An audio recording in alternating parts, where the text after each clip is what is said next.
Olá, meus amados, estamos retomando, dando continuidade ao nosso estudo de Gênesis, e eu quero convidar vocês para que nesse momento a gente possa meditar um pouco sobre o capítulo 5, que nós já começamos a ver um pouco no último momento que nós tivemos, e hoje quero dar seguimento e continuidade a este capítulo, mostrando que mesmo ali no meio de, quem sabe, genealogias, quem sabe de situações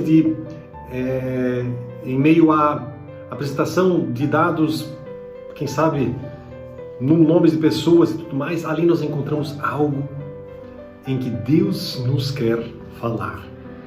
Eu diria assim que quando o nosso coração ele está disposto a ouvir a voz do Senhor, o Senhor vem e fala com a gente. Então, essa é a minha oração, que nesse momento, aqui agora, o seu coração, o meu coração, nós estejamos dispostos a ouvir aquilo que Deus deseja falar. Porque quando Deus fala, que coisa tremenda e poderosa. Quando Deus fala, a gente sai gritando glória a Deus, aleluia, A gente vai falando e glorificando esse nome poderoso. Quem sabe, se você fala língua estranha, você vai falar línguas estranhas para louvar e adorar a esse Deus que é poderoso. Por quê? Porque Ele se manifestou à sua vida, ao seu coração. Isso a gente chama, conceito teológico, revelação. Isso é uma revelação. É o transcendente, é o sobrenatural descendo até nós, se manifestando até nós. E você pode ter certeza de uma coisa: o Senhor, o Deus Todo-Poderoso, deseja fazer isso em você, na sua vida, na sua casa, na sua família. Então, abra o seu coração e permita que esse Deus fale com você. Amém? Vamos orar e clamar por essa presença poderosa? Senhor nosso Deus, muito obrigado. Obrigado porque a gente pode falar contigo. E obrigado porque tu tens palavras de vida eterna. Onde nós poderíamos fugir da tua presença? Para quem nós poderíamos fugir? Não, Pai. Tu tens toda a condição, todo o poder, tudo tu tens em tuas poderosas mãos. Assim, ó Deus, eu quero clamar aqui agora em nome de Jesus, para que a tua presença venha e se manifeste nas nossas vidas, nos nossos corações. Pai, no nome de Jesus, permita que o teu Santo Espírito possa ter um livre fluir em nós, através de nós. Fala conosco, Senhor. Nós precisamos te ouvir, Senhor. Também repreendo todo o mal e toda a operação do mundo das trevas que tenta impedir os retos caminhos do Senhor nas nossas vidas. Eu repreendo, Satanás, se retire e saia em nome do Senhor Jesus Cristo de Nazaré. Porque declaro sobre este momento, sobre este ambiente, a proteção do Senhor, a guarda e a direção poderosa do Senhor dos Senhores e Rei dos Reis. E é no nome de Jesus que nós oramos e agradecemos. Amém e amém. Amados, então vamos lá, a leitura da palavra. Capítulo 5, nós tínhamos parado mais ou menos lá pelo verso 13 ou 14, Nós estávamos falando de um sujeito chamado Maalalel. Maalalel, é um nome meio estranho. Esse sujeito, ele viveu muitos anos, e uma das coisas que acho que nós tínhamos colocado, esse nome significa louvor a El. El seria Deus, então louvor a Deus. E pelas tradições da igreja, ele seria um sujeito piedoso. Claro que a Bíblia não fala isso, mas as tradições judaicas elas dizem isto. Antes de continuarmos, nós tínhamos já começado a falar, no último momento que nós tivemos, da longevidade dessa turma toda aqui. Quando a gente fala em pessoas que viveram mais do que 100 anos, hoje em dia a gente já pensa, o cara está vivendo muito. Mas aqui a gente lê que esses sujeitos aqui viveram 800, 900 anos. Será que nós podemos acreditar nisso? Será que isso é crível? É claro que quem lê, e os estudiosos, entre aspas, os teólogos, eles olham isso aqui e obviamente, eles ficam em dúvida. Será que isso é real? Será que isso foi de fato assim? Aí eles dizem assim, não, isso certos teólogos dizem, né? Não, isso aí foram tribos. Então, Maalaleel foi uma tribo que viveu durante tantos anos e era o nome de uma tribo. Naquela época os anos eram mais curtos, então não eram de 365 dias como eram hoje.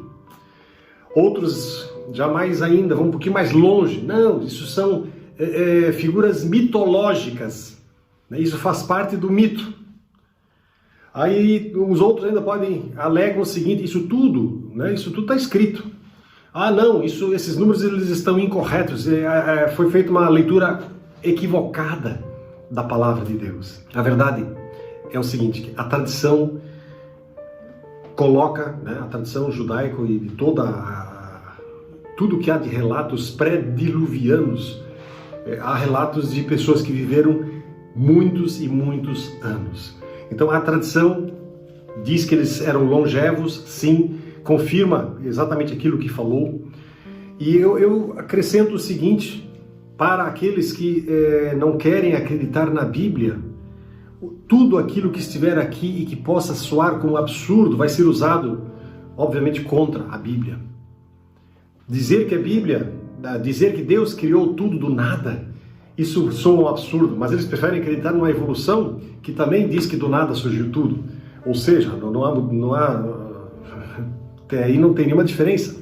Então, a verdade é que nós temos pessoas que têm um preconceito, que têm, na verdade, eles têm um pensamento voltado contra tudo aquilo que a Bíblia diz que é assim, não deve ser assim. Mais ou menos como acontece muitas vezes na política ou em outras circunstâncias, né? Quem sabe até que nós estamos vivendo. A pessoa, ela tem, na verdade, uma ojeriza, ela tem um ódio daquilo que a Bíblia fala. Eu prefiro crer naquilo que está escrito aqui. E eu não tenho razões para duvidar disso, até porque esse Deus se mostrou poderoso na minha vida. Eu pude perceber e sentir esse poder. Eu pude ser alvo desse poder do Senhor. Então, por que eu deveria duvidar daquilo que está escrito aqui? E, aliás, tudo aquilo que está escrito na palavra, né, tem sido provado. Aquilo que ainda não foi provado, aquilo que a arqueologia ainda não provou, né? Exemplos no passado, nós vemos muitas e muitas vezes isso. Ah, não, a cidade que foi sitiada lá, não, aquilo não existiu. Daqui a pouco, passam-se os anos, eles descobrem ruínas e descobrem que, de fato, aquela cidade que eles alegavam que não existia, ela existia. E assim, vamos seguindo em frente. Então, meu amado, você pode crer sim no que está escrito aqui. Amém? Então, vamos lá, vamos à leitura da palavra. Vamos do versículo 15 em diante. E aí diz assim que aos 65 anos, Maalaleel gerou Jared, e depois do nascimento de Jared, Maalaleel viveu 830 anos e teve outros filhos e filhas. Maalaleel viveu 895 anos e morreu. Aos 162 anos, Jared gerou Enoque. Depois do nascimento de Enoque, Jared viveu ainda 800 anos e teve outros filhos e filhas. Jared viveu 962 anos e morreu. Aqui agora uma coisa bem interessante.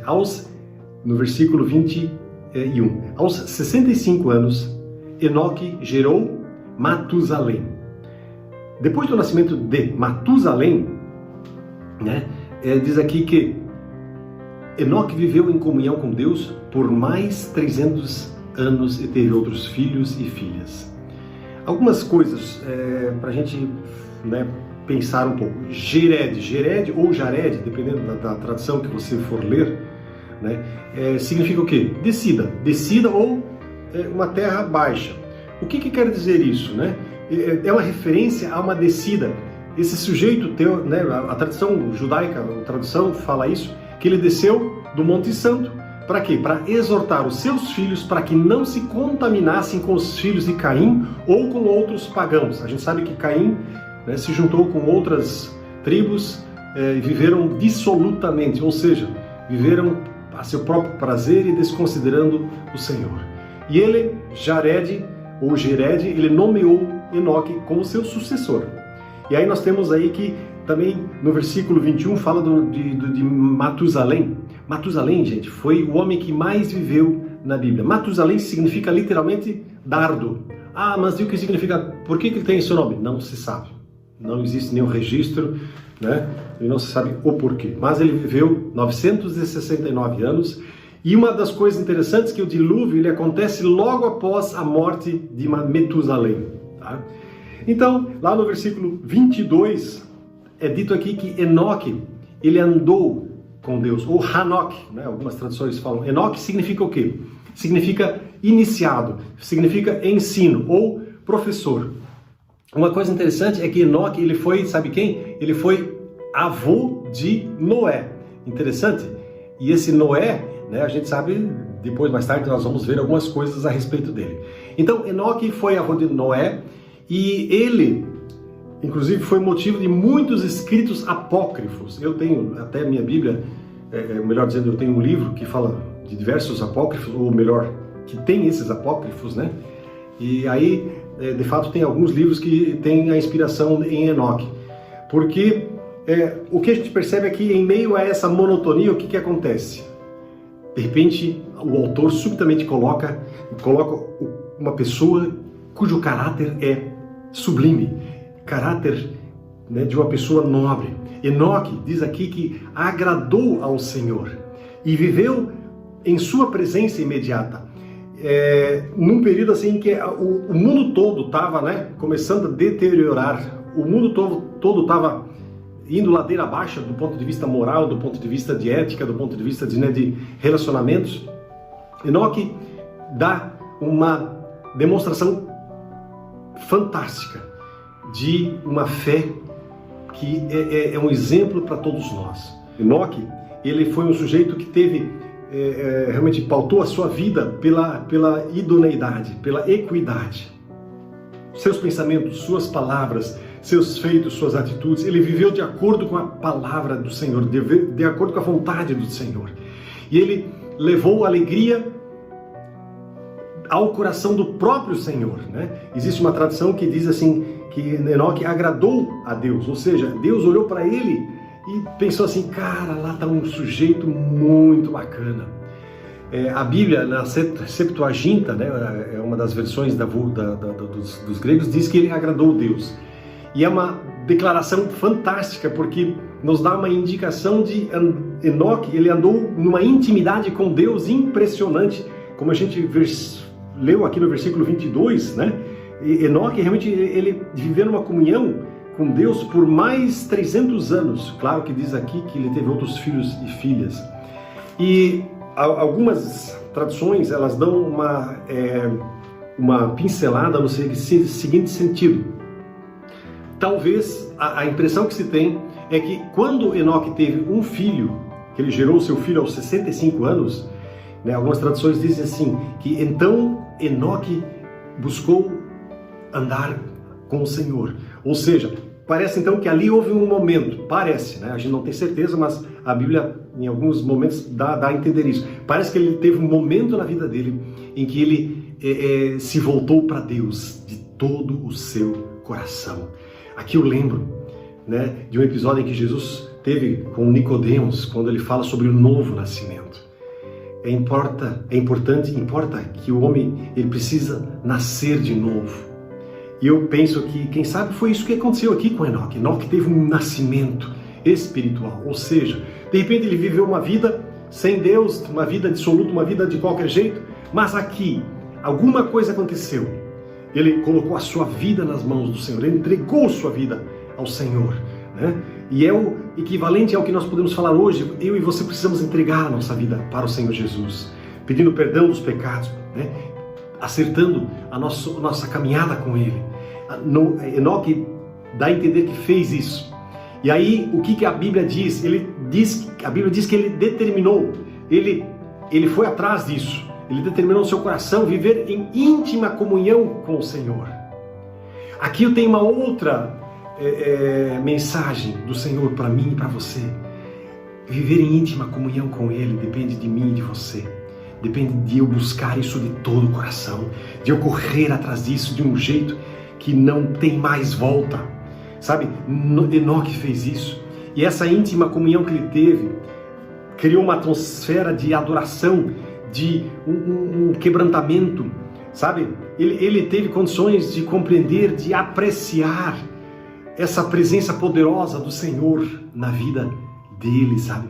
Enoque, diz a tradição, teria sido o inventor de letras, ele inventou a matemática, ele inventou a astronomia, ele teria sido o autor de livros, de profecias, inclusive de visões. Isso diz a tradição, né, judaica. Ele mostrou, não sei se tudo isso é verdade, se for, né, mais uma prova de que realmente é verdade e é possível o homem atingir uma certa espiritualidade, mas isso depende do homem, da pessoa, e depende de mim, e depende de você ir atrás disso. Então nunca diga, mas ele parece que Deus está mais próximo, mais íntimo dele do que de mim. Se isso está acontecendo, é porque você não tem buscado a presença do Senhor como deveria. Então, esmere-se em buscá-lo, porque o Senhor, ele virá. Persevere, não desista, porque nós, nessa caminhada, muitas vezes nós temos uma tendência a desistir, a pensar, não adianta, eu vou fazer minhas coisas do jeito como sempre fazia. Amado, nunca desista de uma busca de comunhão, de uma intimidade com Deus. Deus está procurando por isso, e Ele está procurando por pessoas que realmente o adorem em espírito e em verdade. O segredo de Enoque, a íntima comunhão com Deus. Ele não tinha Bíblia naquela época, ele não tinha profecias, profetas que chegassem para ele e dissessem, olha, Deus me mandou dizer isso para você. Talvez até tivesse, a gente não sabe, né? A Bíblia não relata isso. É talvez provável que não tivesse. Mas de qualquer jeito, a Bíblia ele não tinha. E nós temos a Bíblia. Nós temos a palavra do Senhor. Nós temos condições de ir a ela e buscar o alimento que nós precisamos. Tá? E aí no versículo em diante, ele lá no versículo 23, né, diz assim, Enoque viveu 365 anos andando em comunhão com Deus, até que um dia desapareceu, porque Deus o levou para junto de si. Né? Aqui diz o seguinte, algumas traduções dizem assim, e já não era porque Deus o tomou para si. Por conta dessa piedade, dessa intimidade com Deus, ele foi levado, transladado. Mas para onde que foi Enoque? O que aconteceu com ele? A Bíblia, ela responde isso. Se você for lá em Hebreus, você verá, né, Hebreus capítulo 11, verso 5, diz assim, pela fé, Enoque foi trasladado, ou seja, o Senhor o tomou para não ver a morte. Ele não foi mais achado porque Deus o trasladara. Amados, a Bíblia diz que Deus arrebatou ele, tomou ele. Ele, de certo, a comunhão dele era tão íntima com Deus que Deus pensou assim, eu imagino, né, isso não está escrito, eu vou pegar esse cara para estar aqui do meu lado. Não encontro ninguém tão próximo de mim como ele. Mas lembre-se, ele buscou por isso, ele lutou por isso, e por isso ele se tornou íntimo de Deus. Deus não tem favoritos, mas Deus tem aquelas pessoas que buscam mais por ele. Tem aquelas pessoas que sabem alcançar o Senhor pela sua busca, pelo seu, né, desejo de andar com ele. Então, tem muitas outras interpretações, os teólogos eles são pródigos em interpretações, né? Eles muitas vezes fazem a Bíblia dizer o que ela não diz. Não, mas ele morreu uma morte prematura. Não, a morte de Enoque, Deus estava ali presente e Deus, né, considerou isso. Mas Deus cuida dos que morrem, né? Portanto, Enoque estava de boa com Deus. Ou seja, não, mas ele desapareceu e ele foi estar com seu corpo material, significando que Deus também seria material. Ou seja, tem muita ideia, muito pensamento que não tem nada a ver. Então, meus amados, o que nós podemos aprender disso, né? A Bíblia, ela é muito clara quando diz que quando a gente constrói a intimidade com Ele, Ele se torna próximo da gente. Vamos terminar rapidamente essa leitura aqui. Lá no versículo 25, diz assim, aos 187 anos, Matusalém gerou Lameque. Depois do nascimento de Lameque, Matusalém viveu mais 782 anos e teve outros filhos e filhas. Matusalém viveu 969 anos e morreu. Aos 182 anos, Lameque gerou um filho chamado Noé, pois disse, que ele nos traga alívio de nossas tarefas e do trabalho doloroso de cultivar essa terra que o Senhor amaldiçoou. Depois do nascimento de Noé, Lameque viveu mais 595 anos e teve outros filhos e filhas. Lameque viveu 777 anos e morreu. E depois que completou 500 anos, Noé gerou 3 filhos, Sem, Cam e Jafé. Creio que cada um de nós, com essa palavra, a gente pode se perguntar, e aí, como é que está o nosso relacionamento com Deus? Como é que está a nossa intimidade com Deus? Nunca se esqueça de uma coisa. Se a nossa intimidade, se a minha e a sua intimidade não estiverem legal, não tiver uma coisa bacana com Deus, eu sou culpado, você é o culpado por causa da sua intimidade fraca com o Senhor. Esse é o momento que Deus está dando para mim e para você, para a gente chegar para Ele e pedir perdão pela nossa pequena busca por Ele, pela nossa pequena sede dEle, pelo pouco de quebrantamento que a gente busca. Essa é a hora de nós chegarmos para Ele e pedirmos perdão e dizermos: Senhor, eu desejo a Tua presença na minha vida agora. Se você quer isso, ore comigo. Pai querido, obrigado por esse exemplo especial, bacana, muito forte de Teu amado filho Enoque. Ele andou contigo. E que privilégio poder andar contigo, Senhor. E a gente perde tantas coisas porque a gente não anda contigo, Senhor. A gente perde intimidade, a gente perde o desfrutar da Tua presença, a alegria de andar contigo, a paz, a gente perde a harmonia. Aqui agora, Senhor, nesse momento chegamos perante a Tua presença para pedir perdão pelo nosso erro e nosso pecado. Perdoa-nos e pedimos: muda o nosso coração, coloca aqui dentro de nós um coração desejoso de Ti, sedento pela Tua palavra, pela Tua presença, pelo Teu poder. Sim, Pai, no nome de Jesus, quebra esse nosso coração e transforma-o de tal jeito que ele seja um coração sensível, muito e muito sensível ao Teu falar, ao Teu agir. Faz isso em nós, eu te peço em nome do Senhor Jesus. Amém e amém. Deus abençoe vocês, fiquem na poderosa paz desse Senhor e dos Senhores e Rei dos Reis. Amém?